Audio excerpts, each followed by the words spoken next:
আসসালামু আলাইকুম। Hello everyone.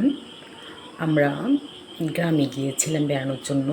তো আমাদের সম্পর্কে আন্টি হয়। তো ওনার সাথে প্রায় এক যুগ হবে আমরা, মানে কোনো ছিল না। তো অনেক দিন পরে যাই হোক, ওনার রিকোয়েস্ট দেওয়াতে মানে অনেক রিকোয়েস্ট। তো আমারও গ্রাম দেখতে ভালো লাগে, কারণ গ্রাম সবুজে সবুজে সয়লাব গ্রাম। গ্রাম দেখতে মানে হৃদয় মন দুটাই মানে জুড়ে যায়। আর সবাই একসাথে মিলেমিশে রান্না করে, সবাই একসাথে একটা সহজ সরলতা, এই যে মিলামিশা, তারপর আত্মার আত্মীয়র মতো। এখন আর আত্মার আত্মীয় তেমন দেখা যায় না। ইচ্ছে মতো কতগুলো বিভিন্ন ধরনের ডিশ রান্না করে দিলেই, রেসিপি রান্না করে দিলেই খাবার টেবিলে আত্মার আত্মীয় হয় না, এটা আমার মতে আর কি।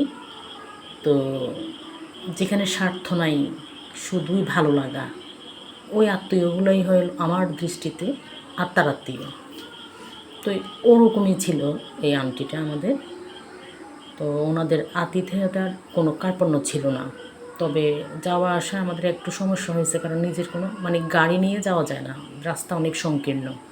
তো যাই হোক, আমরা ওনার বাড়িতে যাওয়ার পর আমাদের খুব ভালো লাগছে যে ন্যাচারাল আতিথেয়তা এখন সচরাচর দেখা যায় না।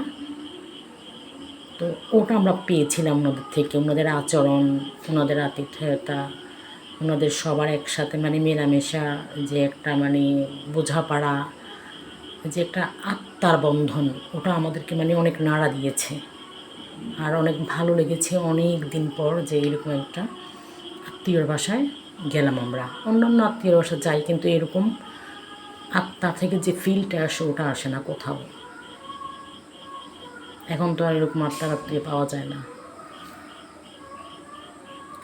তো করেছিল তারা অনেক কিছুই, বুটের ডাল দিয়ে ওরা বিফ রান্না করেছিল, ফিশ রান্না করেছিল, অনেক কিছুই করেছিল।